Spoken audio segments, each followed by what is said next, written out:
I'll definitely be watching those. So, Yeah. and then that fact that, you know, giving you the opportunity to be on a team that does the national events and the likes, and then hopefully being able to get qualification to move into something towards the Commonwealth Games, like in 2022 in Yeah. Birmingham. So, you know, long-term goal certainly won't be easy to do, but just the chance of Definitely having not. that opportunity to try to do that is brilliant. You know, I'm sure that drives you as well, knowing you know, having that little kind of Yeah. that little tiny goal lingering there in Something the like background. that. It's something to aim for sure. Yeah, definitely. Just need some races. Yeah. Yeah. No, yeah, I would love to go to the Commonwealth Games, and like you say, it's not being it shouldn't be. It's the Commonwealth Games, you know. It should be hard, you Oh know. yeah. It's the I completely agree with that, but like you say, I'm gonna give it my everything, you know. I don't Yeah. want to look back and say I know I could have done more. I don't Like you think say, just to I just don't think a bit that exists with you really. well, yeah, maybe not. Maybe if you do a little less sometimes, maybe that'd be less is more. No. Um, Yeah, so I mean, and then before that, obviously, so great. Yes, once racing does resume on the road, it's yeah, it's going to be brilliant for everybody. But before that, you've been doing a few races on Zwift, and then recently you've been doing this movie star team challenge.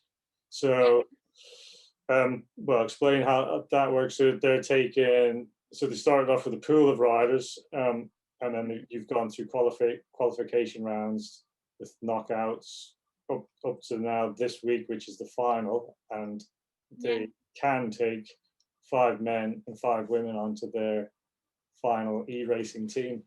So yeah, pretty exciting, really. You know, final yeah. day on Very exciting. Friday, and you know you've made that final cut. So again, super hard to get into that top five, especially with e-racing. But yeah, Yeah, pretty exciting. How do you feel about that? yeah. I mean, I'm looking forward. I mean, it's been a journey. um, Even though it's only been a few weeks. I developed in. I mean, I qualified in so they had kind of a community qualifier, which anybody could have done. You could sign up, and they had, I can't remember the number, but there was a lot of people signed up, and like you say, it was kind of like elimination, within the top five or whatever it was, and narrowed it down as through the rounds go on, and then you joined the invitational riders who had qualified for that, so they were all Zwift racers, they all part of a Zwift team, and that's how they'd been invited. So we joined them in round one, and again it was like a scratch format. Top 30 get taken through, and then round two, like I said, it's been week on week. There's been just fighting to get within that percentage just to make it through to each round. And being as naive to e-racing as I was, I'd done a lot of Zwift, but my Zwift was all Donny Chain Gang. Yeah, I didn't do any racing, because to me that it's not a race, but it is a race. yeah, And that was all I did. But that kind of gave me the confidence to give the movie star team challenge a go, because it's not something I would have, I'd never really thought about. Wasn't originally thought, didn't want to get it was never on my radar going down the e-racing route. But being in the situation that we are now, and like you say, the beauty of Zwift, bringing people together from all over the world, um, racing, and I've learned a lot from it. It's been really hard, but I'm I'm amazed that I've got this far. To be honest with you, when I originally went into the community qualified, I've just taken each round as as an opportunity, and I've been grateful to been there. I've not been expecting to get anything out of it. I've not set any specific goals. I've just enjoyed the process, and enjoyed racing. It's been that long since we could race. I've been just letting loose, yeah. enjoying it. making the most of it. You know, see where it takes me. That's all you And can really do.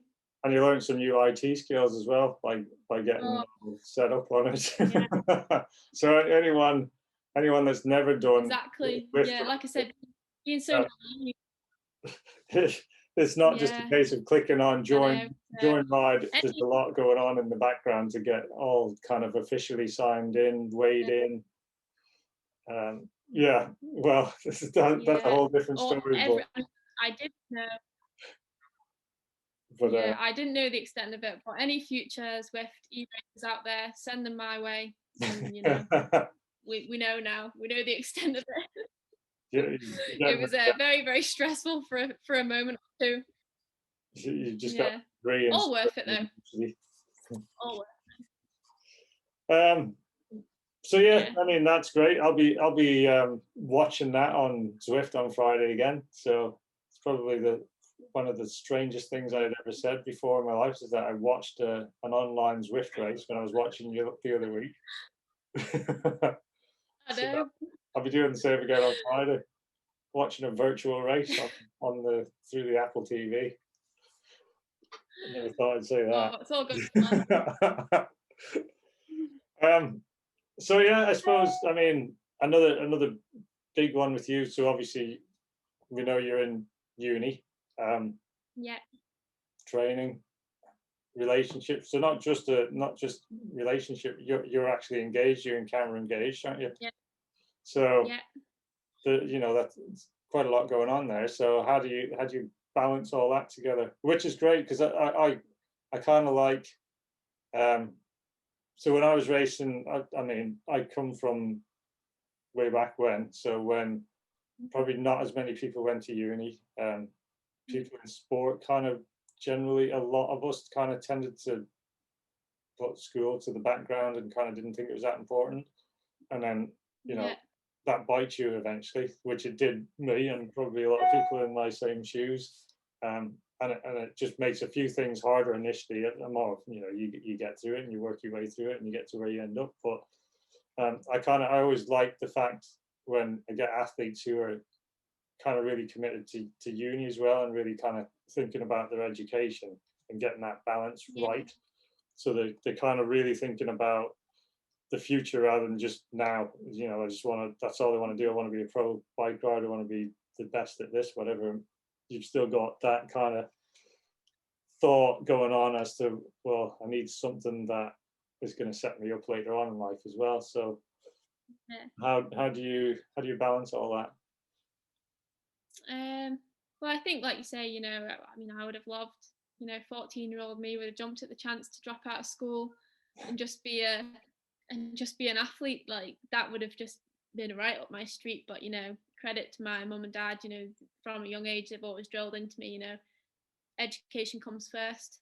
Yeah, It's really important. You need to be a well-rounded individual, and anything can happen in sport. One day it could be taken away from you, and then what do you do? Do you know what I mean? You need to yeah, have a plan B essentially. Um, so yeah, a plan B, which I nearly went down. When I got ill, sport yeah, nearly wasn't an yeah, option. yeah, So at that point in time, I was really grateful for my degree. So yeah, I mean, like I said, I'm very very OCD. Routine and structure is my life. My dad always says, "Fail to prepare to fail." That's like my mantra with oh yeah, everything.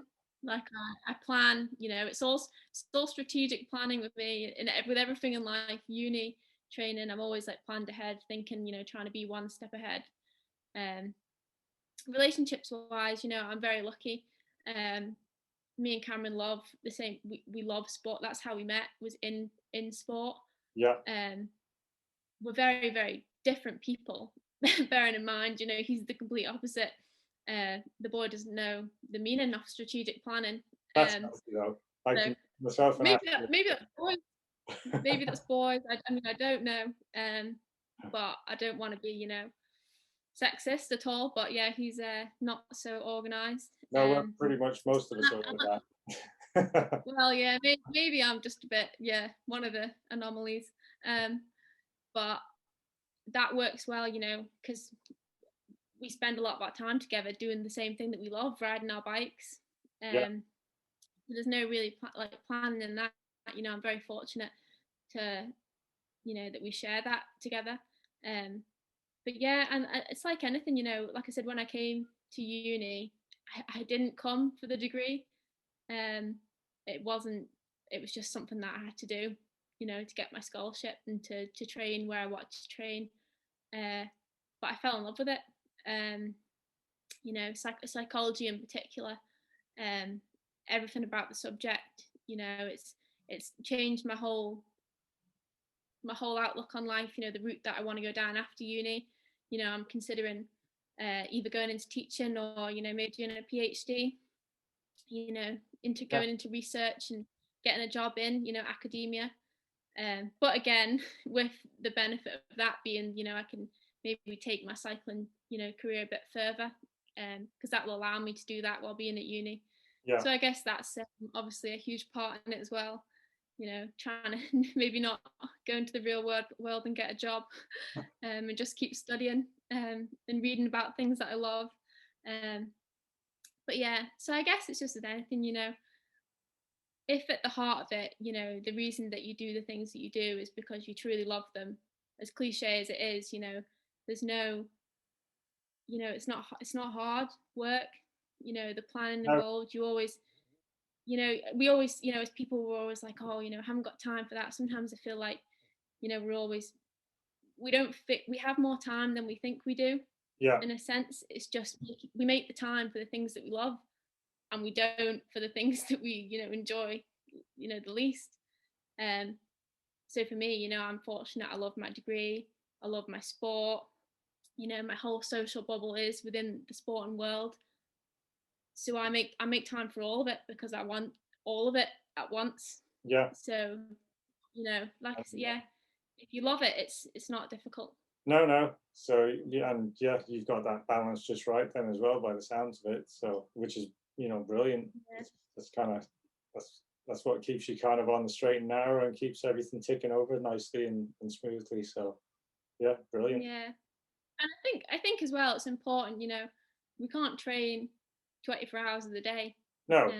You know, you need something. I think sometimes it's really important to have something that's not sport in your life. Yeah. And Yeah. that's kind of when I was applying for uni, I was originally just going to do the sport, you know, the sports degree.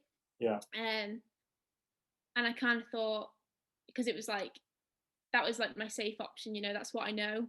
I was like, I'll just do sport because that's what I know and that's what I love. And I ended up doing the psychology thing as a challenge because I thought I want to show people that I'm not just sport. There is like something else to me, you know, maybe that academic side, that like nerdy side within me. Yeah. And that's how I ended up doing the joint degree. And I'm so glad that I did, because, you know, the things that I've got from it have been amazing. But yeah, I think it's really important, you know, because it allows you to switch off. Because if you Yeah. don't switch off, you know that can be quite detrimental. It can. And I switch off. I switch off in my uni, you know, in my studying. That's where I switch off from the things that I do on the bike. Yeah. And then, you know, vice versa. When I'm on the bike, that's how I switch off from uni. Um, you know, they both like facilitate each other in that sense. Oh, that's brilliant. Because I mean, I see that in a lot of, I suppose more so in full-time athletes where they don't have that switch off, they don't have an escape. So, you know, they'll do their training, then they'll get home, they'll think about what training they have done, then they'll start thinking about what training they've got coming up, and then they'll just start, you know, all they're thinking about is that one Yeah. thing. There's no outside world basically, and it can get quite claustrophobic, I suppose, in a sense, because Yeah. you don't have an escape, or you don't quite know how to escape out of it either. So you don't know how to get out of that. Yeah, and it can be a little bit destructive with some people. Some people are great with it, you know, they cope with it very well. But you do see it in some people, and it's kind of like a big downward spiral for them. So having that escape is brilliant. So even, you know, for for anybody, you know, if you find yourself getting tied up within just really obsessing over it, and you see it with people who are new to the sport, you start, you know, they'll start reading into um, you know, stats and figures and all the latest training methods and whatever else, and they're going to bed and they're reading it all, and they just don't get away from it. And it's like, geez, why did you get into the sport? You know, you know, you got to remind people Yeah. that it's fun. They got into the sport because they enjoy doing it, and not to get too embedded into it, I suppose. But yeah, having Exactly. those escapes is an important thing. Well, that's good. That's you've just told us your whole life there, Becky. I know. Pretty Well, much. I'm an open book. What can I say? yeah, no, it's I could brilliant. forever. Brilliant. So yeah, hopefully anybody watching has found that really interesting. You know, keep an eye out for Becky over the coming year and the coming years to come. Hopefully we're gonna see a lot more of you once the racing kicks off. And Yeah. yeah, I think it's been good hearing your story, really. So Oh, if you want to, hopefully I'll be doing more things like this. This is something new. I've not done anything like this through my business. So yeah, I'm kind of going to speak to more people who I'm coaching, some people who I'm not coaching, and you know, kind of just do a few kind of new things along the lines. Maybe try to do some training tips and whatever else. So keep yeah. watching I'm gonna this. become a podcaster and I won't go that. YouTuber. I won't go that far. No, I'll kind of wing it a little bit more, I think. So yeah, keep an eye out. I'll stick this out on whatever channels you're watching it on. Stay tuned. So yeah, thanks, Becky. Sounds good. I'll stop No, recording. thank you.